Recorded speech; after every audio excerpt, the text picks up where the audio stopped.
এই বাবু, এই শোনো। জি আন্টি বলেন। তুমি তাড়াতাড়ি আমাদের সাথে বাড়ি করছো, তোমার বাবা আমাদের নিতে পাঠাইছে তোমাকে। আমি তো আপনাদের সাথে যাব না, আমি তো আপনাদের চিনি না।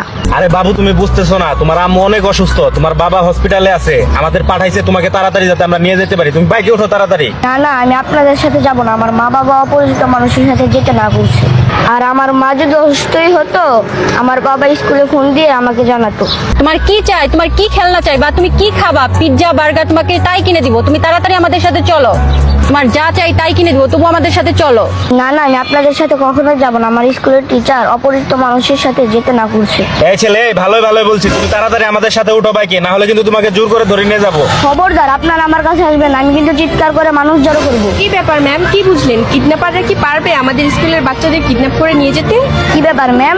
ওনাকে ম্যাম বলছেন কেন? ওনারা তো ছেলেধরা, খারাপ মানুষ। না বাবা, তারা আমাদের মতোই টিচার।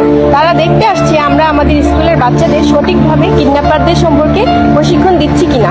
হ্যাঁ ম্যাম, আপনি একেবারে সঠিক শিক্ষা দিতে পেরেছেন আপনার স্কুলের বাচ্চাদের, এবং সকল স্কুলের শিক্ষক এবং শিক্ষিকাদের আমি অনুরোধ করব আপনারাও এইভাবে শিক্ষার্থী এবং তার মা বাবাকে সচেতন করবেন কিডন্যাপার সম্বন্ধে, এবং নিজে সচেতন হন এবং অন্যদের সতর্ক করতে ভিডিওটি বেশি বেশি লাইক কমেন্ট শেয়ার করুন।